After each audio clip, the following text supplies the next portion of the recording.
Phàm kẻ nào uy hiếp lão phu đều phải chết không toàn thây. Thiên hạ đệ nhất lâu, hùng bá triệu kiến Tần Sương đến. Sương Nhi sư phụ phải bế quan dưỡng thương, sau này con thay ta trông coi thiên hạ hội, thay ta là một vài nhiệm vụ quan trọng. Xin sư tôn cứ căn dặn. Những bang phái không trợ giúp chúng ta lần này rõ ràng là coi thường ta, giết hết không tha. Truyền nhân của vô danh là hậu họa cho ta, con phải đi điều tra cho tường tận. Phong, Vân trong thời khắc tồn vong của 4 bang lại kháng lệnh thất trách, ta quyết tâm tầm nã hai đứa nó, nếu có phản kháng thì cứ giết khỏi bàn.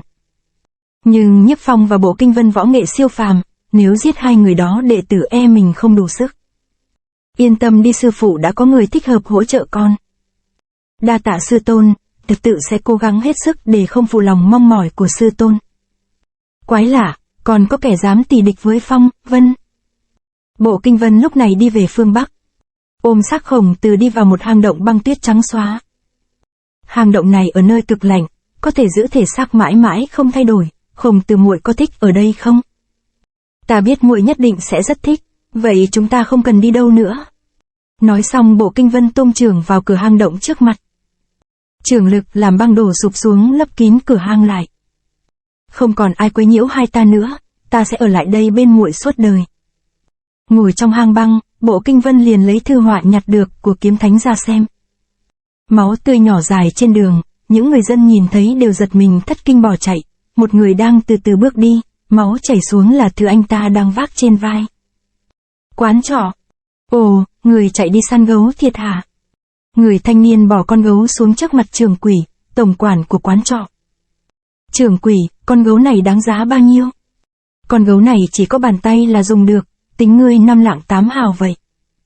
Trưởng quỷ buông lời ép giá. Không, tôi thấy lẽ ra nó đáng giá 9 lượng. Sao, người muốn trả giá à?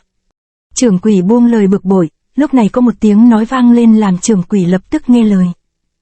Trả cho cậu ta đi trưởng quỷ. Dạ, thưa ông chủ. 9 lạng đây. Trưởng quỷ giao tiền cho người thanh niên, chủ nhân của ông ta liền bước tới hỏi người thanh niên. Tiểu huynh đệ ngươi tên gì? Tôi tên Tiểu Mã. Tiểu Mã, lần sau có thứ nào quý cứ đem tới nữa nhé. Đa tạ. Người thanh niên tỏ ý cảm kích rồi rời đi. Anh ta đi tới quán mì, kêu một tô mì như tưởng thưởng cho bản thân sau một ngày đi săn vất vả. Anh ta đang tận hưởng những giây phút yên bình nhất từ trước tới nay trong cuộc đời. Một đám trẻ đang chơi đùa với tuyết bên dòng suối, tiếng cười nói vang vọng cả một vùng. Xem Tuyết Sơn băng đao của bổn thiếu gia đây. Kẻ nào cản ta sẽ phải chết. Lũ trẻ vô tư chơi đùa bỗng có tiếng la lớn quát nạt. Tụi bay không sợ chết à? Trời đang chuyển ấm tuyết bên đó dễ lở lắm đó, về nhà đi. Lời nói vừa dứt những tiếng nổ lớn vang lên, thì ra tuyết đang lở xuống, lũ trẻ nhốn nháo bỏ chạy. Ôi mẹ ơi! Thấp thoáng trong tuyết bay mù trời có một bóng người bước đi, một cơn gió lớn thổi bay số tuyết đang lở xuống đồng thời tạo ra một con đường. Phù, may mà mình tránh kịp. Ô, hôi quá đi. Các cậu xem. Nhìn theo hướng chỉ của đứa bé có bóng người dần hiện ra, người này chính là Bộ Kinh Vân. Đám trẻ hiếu kỳ bám theo Bộ Kinh Vân. Mùi hôi bốc ra từ người cô gái đó. Bộ Kinh Vân đi về hướng của một tiểu trấn gần đó, rồi bước vào một tiệm cầm đồ. 3 chữ này tôi muốn cầm 10 vạn lượng vàng. Vâng, không thành vấn đề, xin đại gia đợi cho một lát. A Tài, người mau đi chuẩn bị đi. Ông chủ, ông không nói đùa chứ, chỉ đưa ra 3 chữ Bộ Kinh Vân mà chúng ta phải tin hắn sao? Người đúng là có mắt không nhìn thấy Thái Sơn. Bộ Kinh Vân đang bị Thiên Hà Hội treo bảng truy nã có trọng thưởng, chỉ cần chúng ta đi báo cáo hành tung của hắn thì sẽ giàu to rồi. Nhận tiền xong Bộ Kinh Vân tiếp tục hành trình, nhìn thấy người đánh xe ngựa vì mùi hôi do xác Khổng Tử bị phân hủy mà bịt mũi khiến Bộ Kinh Vân tức giận. Đánh văng người này rồi tự mình điều khiển xe ngựa đi. Vô cớ ra tay đánh người đúng là quái nhân mà. Hiệp Vương Phủ. Hiệp Vương Phủ nổi tiếng nhờ trọng nghĩa, hôm nay xảy ra một chuyện vô cùng kỳ lạ. Người đưa vàng tới chẳng nói là do ai nhờ, chỉ bỏ vàng lại rồi đi. Người vừa nói là Lã Khiêm. Lúc này Lã Nghĩa môn chủ của Hiệp Vương Phủ bước ra. Số vàng này không rõ lai lịch, làm sao có thể tùy tiện thu nhận. Mau đi điều tra người gửi tới rồi trả lại. Dạ, Hải Nhi lập tức đi ngay. Lã đại hiệp, số vàng này chỉ là lễ ra mắt, sao không chịu nể mặt mà nhận lấy. Lão gia, hắn ta cứ xông vào chúng tôi ngăn không được. Ha ha, thì ra là Bộ đường chủ, đã lâu không gặp. Người này chính là Bộ Kinh Vân của Thiên Hạ Hội sao?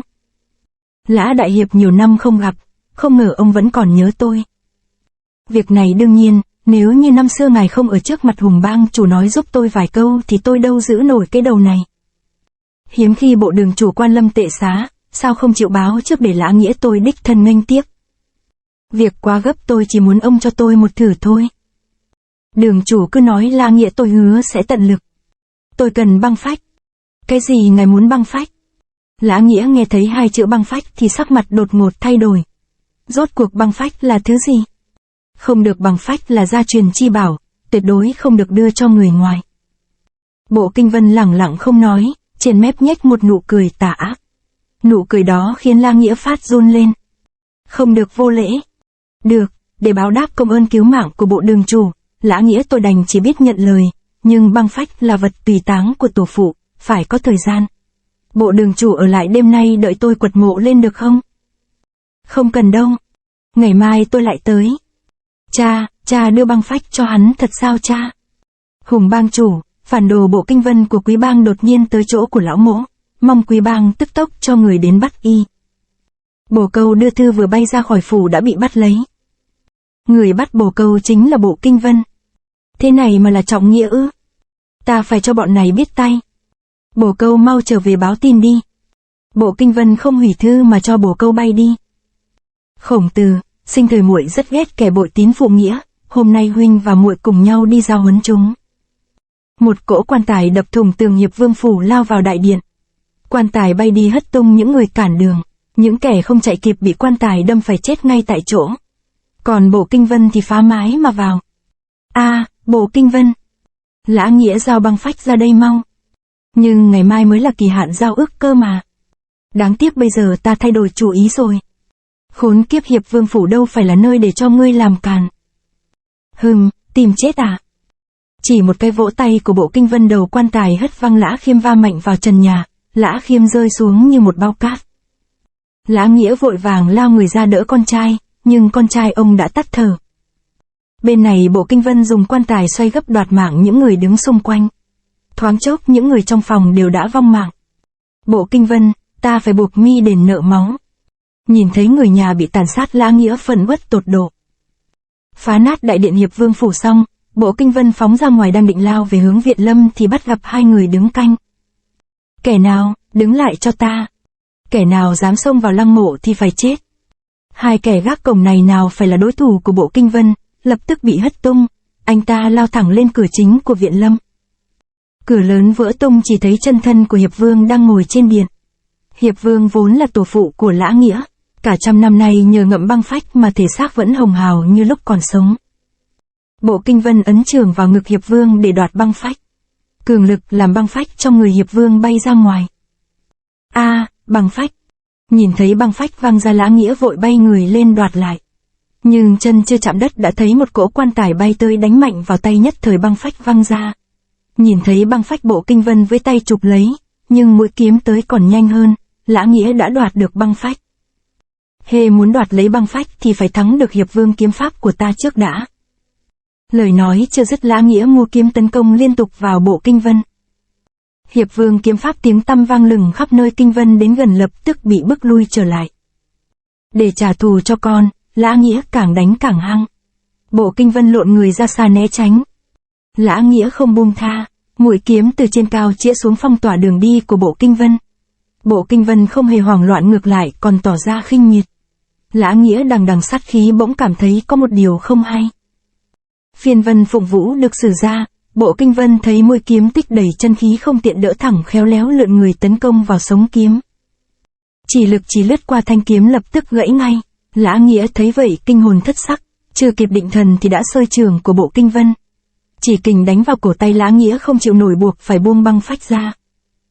Luận về công lực, Lã Nghĩa không thể bì được Bộ Kinh Vân. Bộ Kinh Vân quán kình vào tay đánh ra một chưởng vào lòng bàn tay của Lã Nghĩa. Kinh lực hùng hậu lập tức phá nát cánh tay và bả vai ông ta. Quan tài từ nên mái tiểu đình rơi xuống sân. Nắp quan tài vừa mở ra, băng phách đã bắn vào người Khổng Tử.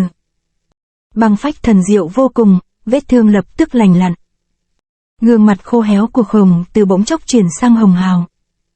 Ngay trước khi quan tài ngã xuống, Bộ Kinh Vân lập tức đỡ lấy.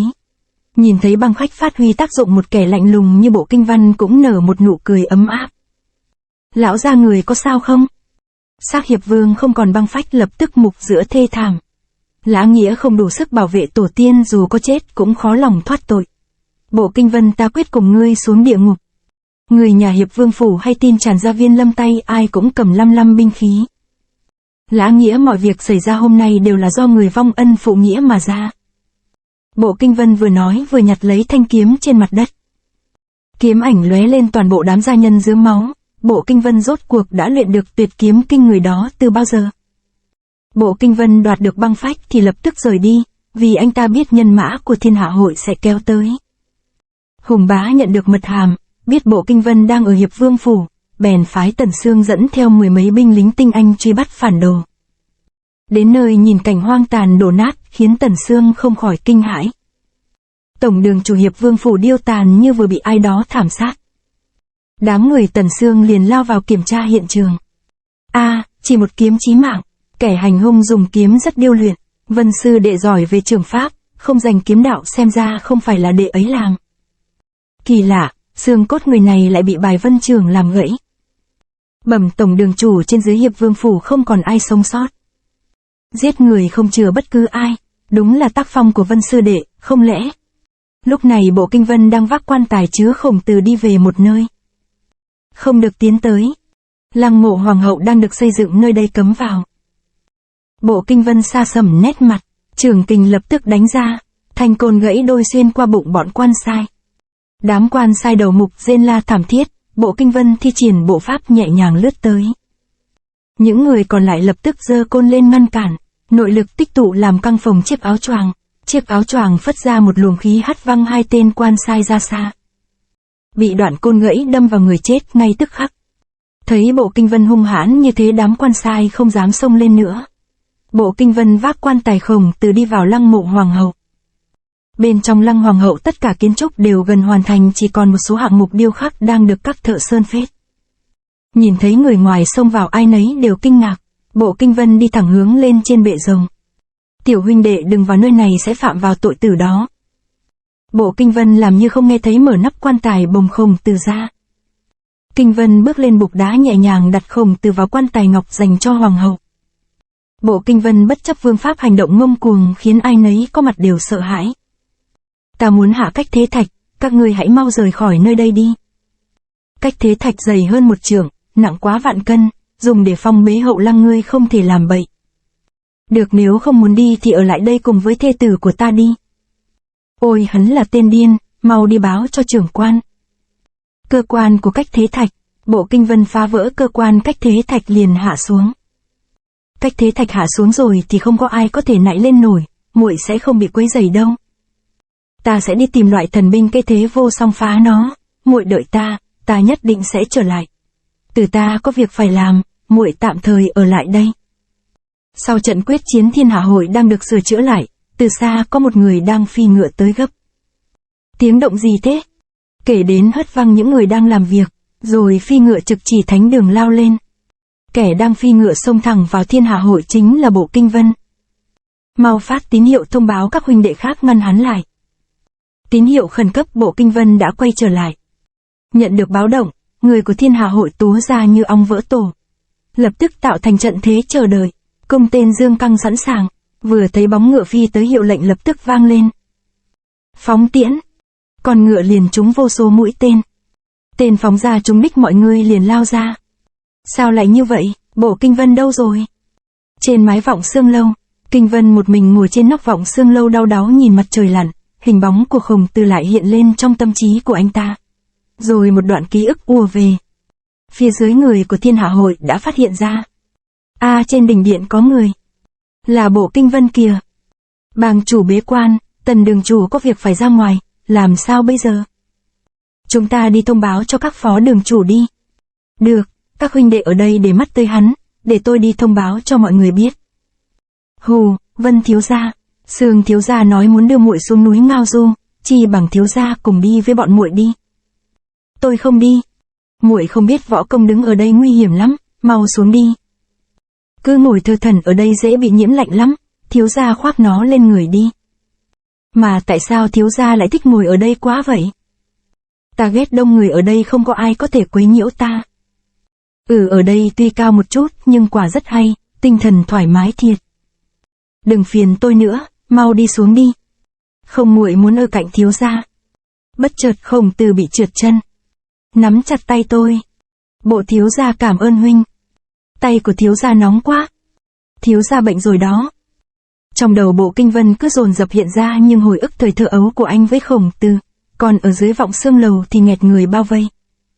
Hê hê, lần này Bộ Kinh Vân có cánh cũng khó mà bay được. Muốn chạy đuổi theo. Thấy đám thủ hạ đến sát, Bộ Kinh Vân triển thân bỏ đi, không phải vì sợ mà vì ở đây không còn yên tĩnh nữa. Hắn ta lại biến mất nữa rồi. Bên trong Vọng Xương Lâu là phòng ngủ của Khổng Tử lúc sinh thời, tất cả đều ngăn nắp sạch sẽ. Bức màn được một người từ từ vén lên, có một người từ trên giường bước xuống, người đó chính là Bộ Kinh Vân. Phóng tầm mắt nhìn khắp phòng, trong lòng đầy cảm khái. Bộ Kinh Vân khẽ khẽ mở tủ áo, bên trong là y sức của Khổng Tử. Thấy vật nhớ người trong lòng không cầm được sự tiếc thương vô hạn. Từ muội ta giúp muội thu dọn những vật dụng lúc sinh tiền muội vẫn yêu thích. Bên dưới tủ áo là một chiếc hộp được điêu khắc tinh xảo, chiếc hộp nho nhỏ này gợi lại cho Bộ Kinh Vân nhớ lại một đoạn hồi ức. Vân thiếu gia huynh tới rồi đấy à? Muội muốn cho huynh xem thứ này, huynh nhìn xem con cào cào này có xinh không? Là Phong thiếu gia dùng cỏ thắt tặng muội đó. Ta cũng có một thứ muốn tặng cho muội. Đây là chiếc hộp ta đã cất công mấy ngày đêm liền lên kinh thành nhờ người thợ khéo tay nhất làm đó. Ôi đẹp quá, điêu khắc tinh tế quá. Huynh mong là muội sẽ thích nó. Muội nhất định sẽ giữ nó kỹ lưỡng và dùng nó để đựng những thứ muội yêu quý nhất. Dĩ vãng giờ đã trở thành mây khói mà kỷ niệm ngọt ngào cứ hiện ra khiến Bộ Kinh Vân không khỏi mùi lòng. Không ngờ muội ấy vẫn giữ chiếc hộp này. Dù gì thì ta và muội ấy cũng có một chút chân tình. Để ta xem có thứ gì bên trong này. Bên trong chiếc hộp nhung lại là con cào cào của Nhiếp Phong tặng cho Khổng Tử. Đây lại là thứ mà muội yêu quý nhất ư? Không lẽ con cào cào bằng cỏ đó lại quý hơn thứ ta gian khổ lên kinh mua về cho muội sao? Lửa giận lan khắp toàn thân, máu ghen tuông trào sôi sùng sục. Nhiếp Phong. Tâm tình Bộ Kinh Vân bị tổn thương, lòng căm hận trút hết lên chiếc bàn gỗ. Nghe thấy tiếng đập phá, lính canh lập tức xông vào. Kẻ nào dám làm càn ở đây? Nộ khí xung thiên, Bộ Kinh Vân liền trút giận lên đám lính canh. Lúc này đám người truy tìm Bộ Kinh Vân cũng đã kéo tới. Là Bộ Kinh Vân. Nhìn kìa, Bộ Kinh Vân đang ở trong phòng của Tần phu nhân, quá cố, mau triệu người tới. Thấy bị phát hiện, Bộ Kinh Vân quay vào thu dọn đồ đạc của Khổng Tử. Mau bao vây lấy tẩm thất của Tần phu nhân. Đừng để tên phản đồ đó chạy thoát. Bộ Kinh Vân sau khi thu dọn đồ thì theo lối cũ trốn đi. Phi Vân Đường. Bộ đường chủ sau khi biến mất ở Vọng Xương Lâu thì đột nhiên xuất hiện trong phòng của Tần phu nhân, bây giờ không rõ ở đâu. Phó đường chủ Phi Vân Đường. Khốn kiếp, đã bảo không được gọi Bộ Kinh Vân là đường chủ nữa mà. Dạ, tiểu nhân biết. Phó đường chủ hà tất phải lo lắng thiên hạ hội người đông thêm mạnh, Bộ Kinh Vân có cánh cũng khó mà chạy thoát được. Việc đó đương nhiên ta biết, chỉ cần Phi Vân Đường nhanh tay hơn hai đường kia giết Bộ Kinh Vân trước, thì Hùng bang chủ sẽ cho ta vinh hoa phú quý, suốt đời hưởng không hết. Có chi khí. Bộ đường chủ. Một tiếng nói từ phía sau vọng ra khiến tất cả những người trong đường đều giật mình hoảng sợ. Bộ đường chủ. Tiểu nhân chỉ phụng mệnh Hùng bang chủ hành sự, sự thực thì vạn bất đắc dĩ mới dám to gan như vậy. Cầu xin bộ đường chủ nể mặt tiểu nhân bao năm qua đi theo hầu hạ mà bỏ quá cho. Cút. Đám thủ hạ hoang mang bỏ chạy, Phi Vân Đường bỗng chốc vắng lặng đến rợn người.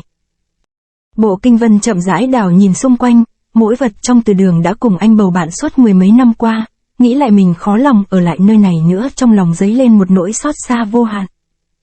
Tiếng cảnh báo động vang lên, nhân mã của thiên hạ hội vây kín Phi Vân Đường. Phản đồ, tội người đáng chết, bây giờ người ngựa đã tới đủ, mau ra quyết sống mãi một phen đi. Đã không thể ở lại nơi này nữa thì cũng không thể để Phi Vân Đường rơi vào tay bọn tiểu nhân đê tiện. Nghĩ xong, Bộ Kinh Vân đứng dậy tung ra một trường. Bộ Kinh Vân, nếu ngươi ra đầu thú thì còn giữ được toàn thấy, nếu không bọn ta sẽ phóng hỏa đốt đường. Không đợi bị dọa nạt, bên trong Bộ Kinh Vân đã ra tay phóng hỏa. Tại sao bên trong đường lại có ánh lửa? Phó đường chủ còn đang ngơ ngác chưa hiểu gì thì một bóng người lao như tên bắn tới. Một tay túm lấy hắn rồi kéo y vào trong đường. Được cháy cùng với Phi Vân Đường là vinh hạnh cho kẻ bị ổi như ngươi rồi. Sau một hồi ngơ ngác đám người mới bừng tỉnh lao vào trong đường thì thấy phó đường chủ đã chìm trong biển lửa. Nội lực phi thường của Bộ Kinh Vân kèm theo luồng lửa làm cho bọn lâu la xông vào văng ra xa, số còn lại cũng bị lửa táp. Thế lửa đã khó lòng dập tắt, lửa xông lên mái điện nhưng chưa thấy Bộ Kinh Vân đi ra, không lẽ Bộ Kinh Vân muốn cùng tận diệt với Phi Vân Đường? Dưới mật đạo có người đang cầm đuốc đi lên. Người đó chính là Bộ Kinh Vân, nơi anh ta đang tìm đến chính là Đệ Nhất Lâu. Một cánh cửa mở ra. Thông qua mật đạo dài cuối cùng đã tới được thư phòng bên trong Thiên Hạ Đệ Nhất Lâu. Nơi này thuộc cấm địa riêng tư của Hùng Bá, Bộ Kinh Vân thận trọng đóng cửa lại. Lão ta quen bế quan luyện công vào giờ này, cơ hội tốt cho ta. Lần này Bộ Kinh Vân thâm nhập hổ huyệt mục đích là lấy Vô Song kiếm. Anh ta nhìn khắp xung quanh nhưng chẳng thấy gì, đành đẩy cửa đi ra. Thiên Hạ Đệ Nhất Lâu vốn là cấm địa trong bang, không phận sự cấm và dù là đám canh phòng cũng chỉ được đứng bên ngoài. Bộ Kinh Vân đang đi giữa chốn không người nhưng vẫn chú tâm phòng bị tai luôn lắng nghe. Hì hì, tướng công ăn miếng thịt cay này đi. Không, ta không ăn ngọt. Kỳ lạ, bên trong Đệ Nhất Lâu ngoài Hùng Bá ra làm gì có người nào khác? Hả? Dù không thấy người nhưng Bộ Kinh Vân biết việc không tầm thường liền nhanh chóng rời đi.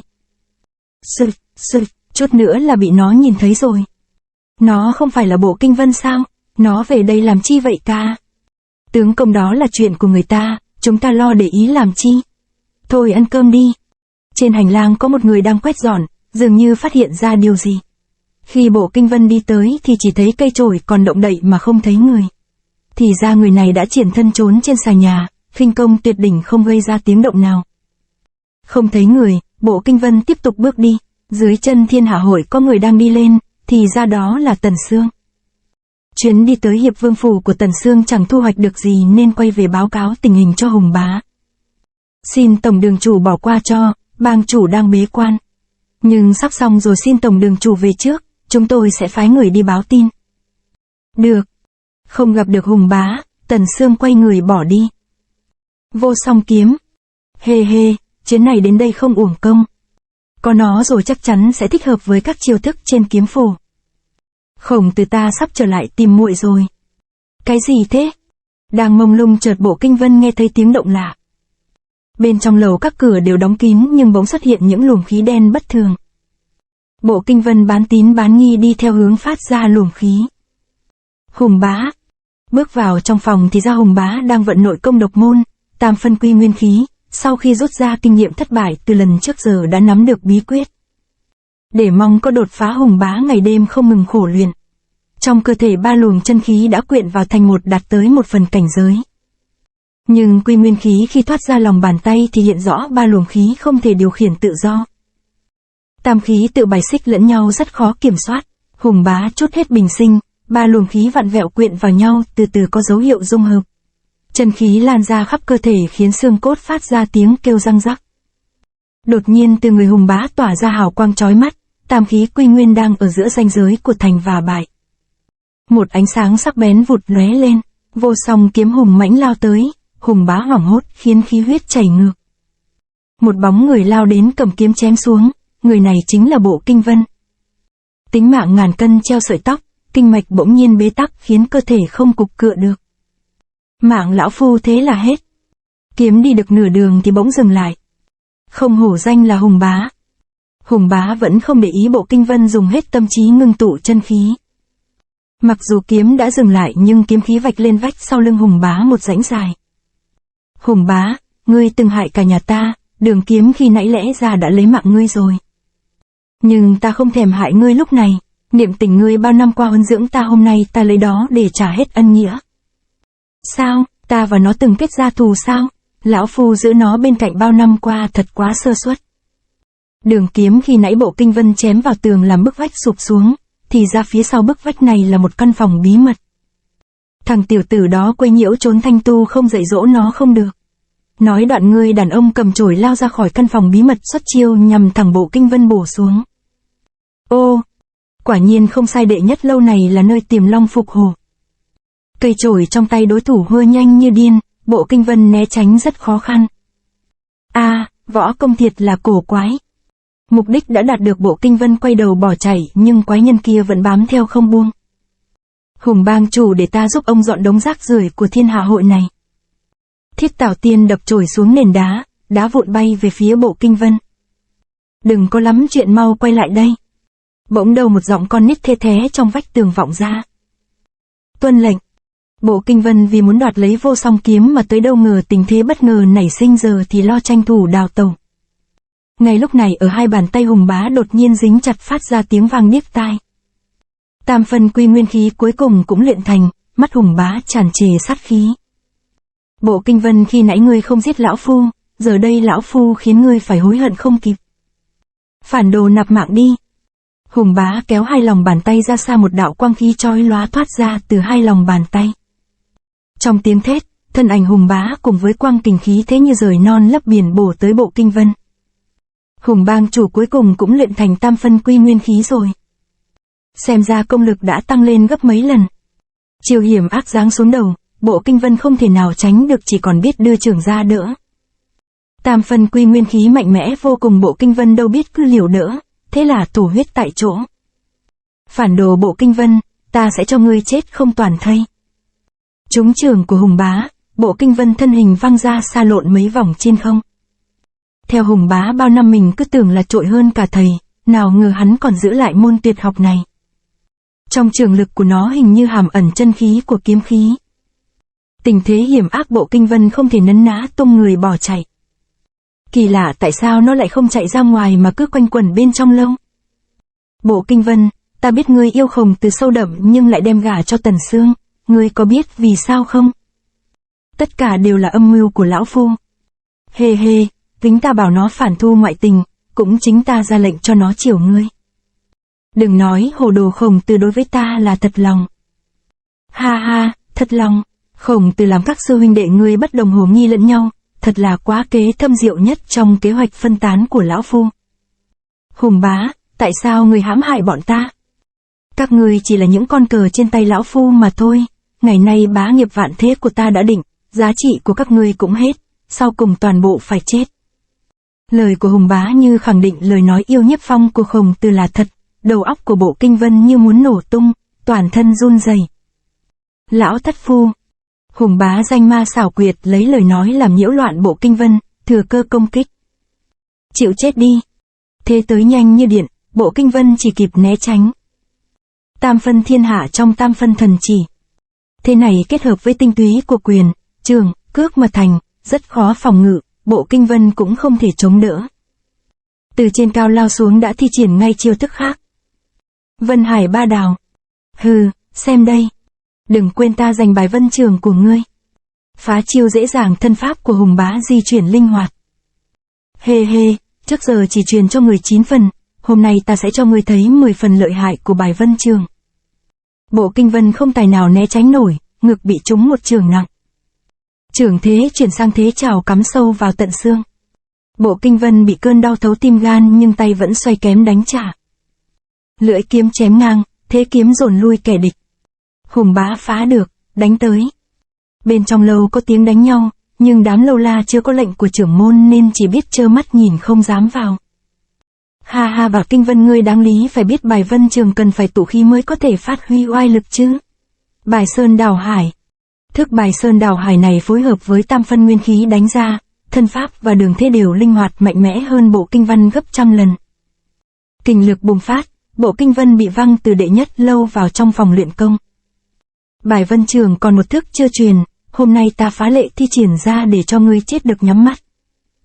Thu vân ảm đạm, một khi đánh ra sức mạnh vượt trội hơn hẳn các chiêu thức khác, chân khí tỏa ra như có chất dính gom gạch đá lại thành một cột đá, đẩy thẳng vào người Bộ Kinh Vân. Hùng Bá thế tấn công dũng mãnh, Bộ Kinh Vân vô phương chống đỡ. Hùng Bá mặt đầy sát khí, tay trái đưa lên ra thế của tam phân thần chỉ. Đẩy công lực vào trong cột đá. Đầu chỉ đâm vào tim của đối phương. Ngàn cân treo sợi tóc, Bộ Kinh Vân chờ kiếm đỡ lấy vừa may thoát được một đòn chí mạng. Bất thần vô song kiếm phát ra ánh sáng chói mắt kèm theo kình lực đẩy lui Hùng Bá ra. Bộ Kinh Vân cũng bị đẩy bật đi xa. Nơi Bộ Kinh Vân vừa bị đẩy vào là một mật thất, nơi đây đầy những quái nhân. Đại ca, tên Bộ Kinh Vân này cứ quấy rầy chúng ta hoài, đại ca phải dạy dỗ hắn đi. Đồng Hoàng thân hình lắc lư con ngựa gỗ cứ thế di chuyển tới trước. Hắn có Hùng Bá thu phục rồi, chúng ta hà tất phải nhọc công. Bộ Kinh Vân rơi xuống ngay chỗ của một quái nhân thân hình ốm nhách, thoáng nhìn cứ tưởng xác chết. Hừ, bọn ta ẩn thế nhiều năm ấy vậy mà ngươi cứ tới làm phiền, ta không thể nhịn thêm được nữa rồi. Thực Vi Tiên nổi giận, toàn thân bỗng phồng lên như một quả bóng. Thân hình đột nhiên thay đổi rồi thừa thế tung chưởng. Bộ Kinh Vân tuy hoang mang nhưng bộ pháp chưa loạn, lách người tránh được. Ý, trong tay tiểu tử đó không phải là Vô Song kiếm sao? Người vừa nói là Cẩu Vương. Lão phu hôm nay phải thanh lý môn hộ, làm phiền các vị đừng quấy rầy. Thấy Hùng Bá lao lên, Quỷ Ảnh liền nói. Thực Vi Tiên, tôi biết ông ngứa nghề nhưng chúng ta ẩn thể bấy nhiêu năm rồi, không nên can dự. Đám quái nhân này võ công thâm sâu khó lường, rốt cuộc chúng là ai? Trong lúc đang suy nghĩ thì Hùng Bá đã từ trên cao bổ nhào xuống, tam phân quy nguyên khí lập tức bao vây chặt lấy Bộ Kinh Vân. Ý của Hùng Bá đã thể giết cho được Bộ Kinh Vân. Thần công của lão thất phu này đã đạt thành, hôm nay không thể thắng nữa rồi. Nguy cơ trước mắt, Bộ Kinh Vân vì muốn tìm đường thoát thân vội đánh ra thức thứ 8 của Thánh Linh kiếm pháp. Đây là Thánh Linh kiếm pháp. Thánh Linh kiếm pháp đánh ra ai lấy có mặt đều kinh hãi. Thực Vi Tiên tâm thần hoảng sợ, thân hình teo nhỏ lại như cũ. Con ác long xăm trước ngực bỗng chốc biến thành con rắn bé xíu. Ôi, Thánh Linh kiếm pháp. Đám quái nhân thoáng thấy Thánh Linh kiếm pháp thì cuống cuồng chạy mất. Trong trận đấu với kiếm thánh, Hùng Bá đã từng bị Thánh Linh kiếm pháp làm trọng thương nên trong lòng hơi do dự, bị Bộ Kinh Vân thừa cơ đánh trúng một chiêu vào vai. Bộ Kinh Vân từ khi có được kiếm phổ 22 thức kiếm, đã ngấm ngầm khổ luyện, tuy chưa hoàn thành nhưng có thể làm bị thương Hùng Bá quả là điều bất ngờ. Nắm lấy cơ hội, Bộ Kinh Vân dùng tiếp bài Vân Trường. Bài Sơn Đạo Hải, Hùng Bá bị kiếm đâm trúng không kịp để phòng ngực lại trúng thêm một trường. Bộ Kinh Vân nhân lúc đó tung người bỏ chạy. Trong hai người Phong, Vân, Nhiếp Phong làm Hùng Bá nghi kỵ nhất, còn Bộ Kinh Vân thì Hùng Bá tin rằng có thể hiểu anh ta như lòng bàn tay. Không ngờ cuộc chiến hôm nay mới biết cả Bộ Kinh Vân cũng không thể đo lường. Bị đối phương dùng chính bài Vân Trường do mình truyền dạy đánh thọ thương, Hùng Bá bực bội không thể tả. Phản đồ, người chạy không thoát đâu. Hùng Bá thân pháp nhanh lẹ tung người theo đến đệ nhất điện thì không thấy bóng của Bộ Kinh Vân đâu nữa. Có vết máu. Nó trở lại trong đường rồi. Bộ Kinh Vân chạy trốn vào thư phòng của Hùng Bá. Bên ngoài có cả rừng hộ vệ không tiện xuất đầu lộ diện, duy chỉ có cách bỏ trốn bằng mật đạo. Bộ Kinh Vân vừa vào mật đạo đã nghe thấy mùi lạ, dưới chân thì ẩm ướt, thì ra đó là dầu. Rồi từ xa một bóng người xuất hiện. Dương Chân, phó đường chủ Thần Phong đường. Chỉ cần Dương Chân ném cây đốt xuống thì nơi này sẽ trở thành lò thiêu. Hùng Bá lần theo dấu máu đuổi theo tới nơi. Nó biết mật đạo của mình, thảo nào nó tới được đệ nhất lâu mà không ai hay biết.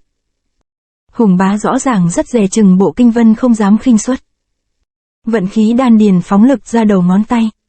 Chỉ lực lập tức phá vỡ cửa vào mật đạo. Bỗng đầu một quả cầu lửa từ trong mật đạo phóng ra. Khá lắm, sắp đặt rất chu đáo, quả nhiên không đơn giản. Bên trong mật đạo lửa táp phừng phừng chặn đường truy kích của Hùng Bá. Bước được vài bước Bộ Kinh Vân ngã quỵ xuống. Thì ra khi nãy tam phân quy nguyên khí làm trọng thương nhưng Bộ Kinh Vân vẫn cố chịu đựng. Máu tươi bắt đầu chảy ra từ vết thương. Bộ đường chủ, Hùng bang chủ, sau khi phát hiện chúng ta biết mật đạo này ắt sẽ cho đánh sập, chúng ta mau chóng rời khỏi đây thôi. Được, vậy ông mau nói cho ta biết ai đã phái ông tới đây. Xin lỗi, chưa có lệnh, ta tuyệt đối không tiết lộ là do ai phái tới. Mật đạo này không bao lâu nữa sẽ sụp xuống, nấn ná không đi sẽ gặp nguy hiểm khó lường. Đừng có mà đánh trống lảng nữa. Mau nói người đó là ai, nếu không đừng trách ta vô tình. Ông muốn giết thì cứ giết đi, Dương Chân này quyết không tiết lộ thân phận người đó. Bây giờ mà còn chần chừ thì cả ông và tôi sẽ chôn thây nơi này. Đừng ép ông ta nữa, người đó là ta. Bộ Kinh Vân đang tra hỏi Dương Chân thì có tiếng nói. Hả, là ngươi sao? Lại nói về Hùng Bá để Bộ Kinh Vân chạy thoát thì bực tức vô cùng, ra một quyền đánh vào cây cột đá. Mật đạo vốn có thể lan đi khắp mọi ngõ ngách trong thiên hạ hội, vốn chỉ có một mình Hùng Bá biết dùng để thoát hiểm khi có chuyện xảy ra. Không ngờ nó lại bị Bộ Kinh Vân phát hiện lấy nó làm lối nên ám sát Hùng Bá, chính vì thế ông ta quyết hủy bỏ nó. Trong thoáng chốc cả tòa kiến trúc đổ ập xuống. Bọn cảnh vệ bên ngoài hoảng hốt không biết chuyện gì đang xảy ra. Nhìn thấy Cơ Đồ bao năm nay phải hủy Hùng Bá không khỏi thất thần. Nhiếp Phong. Từ sau khi được Khổng Tử xả thân cứu, Nhiếp Phong cảm thấy khó lòng tiếp tục đối mặt với hai vị sư huynh, thế là rời bỏ Thiên Hạ Hội đến thôn Phụng Khê mai danh ẩn tích, sống những ngày bình đạm. Thôn Phụng Khê là nơi héo hút dân sinh bần khổ, Nhiếp Phong tính tình hòa đồng giống như một cơn gió thổi phớt qua mỗi người trong thôn. Tiểu Mã ca về rồi. Nhiếp Phong mưu sinh bằng nghề săn bắn. Do khinh công tài giỏi nên thu hoạch rất đẳng, không ai nhiều bằng. Tính cách chất phác hay giúp người, làm người trong thôn ai cũng cảm mến. Tiểu Trung, coi nè gà rừng mà để muốn bắt đây. Hay quá Tiểu Mã ca, cảm ơn huynh. Hi hi, con gà rừng nè. Đẹp quá nhưng trông nó có vẻ giống gà nhà nhỉ. Bậy, đuôi nó dài hơn nè. Tiểu Mã, tối nay tôi có nấu một ít canh, lát nữa cậu nhớ qua uống nha. Vậy tôi không khách sáo đâu, tôi về nhà một chút lát nữa sẽ qua ngay. Lúc này một con chim ưng lượn qua bầu trời.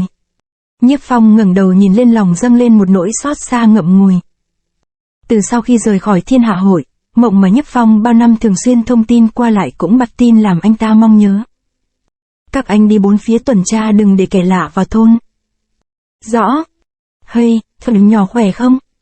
Kẻ có dung mạo quái dị chính là Văn Sửu Sửu, người trước kia được Tần Sương tha mạng. Tại sao y lại xuất hiện ở thôn Phụng Khê? Đừng có sợ, nhưng đừng có cho ai biết ta ở đây. Tiểu Mã, cậu cứ đem thú rừng cực khổ săn được cho lão mãi, lão biết ơn cậu nhiều lắm.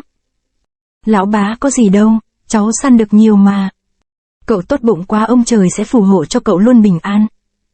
Nhiếp Phong từ nhỏ đã nương thân nơi Thiên Hạ Hội, suốt ngày chỉ biết chém giết, tranh quyền đoạt lợi, giờ đây có thể xem như là trút bỏ gông cùng sống những ngày tháng êm đềm. Này Tiểu Mã, có hai vị bằng hữu đang đợi cậu trong nhà đó. Ẩn cư bấy lâu nay bỗng có người tới thăm Nhiếp Phong, lòng đầy nghi vấn. Hai người đang đợi trong nhà lại là kẻ thù của Nhiếp Phong, Độc Cô Minh và Thích Võ Tôn. To be continued.